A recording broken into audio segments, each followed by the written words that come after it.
Texas es el líder en la nación de muertes debido a inundaciones. La mayoría de las muertes ocurren porque las personas tratan de conducir por el agua.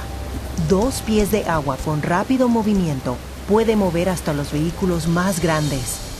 Él confía en usted y lo seguirá a donde quiera. Su confianza, su decisión. Tome la decisión correcta. Dé la vuelta, no se ahogue.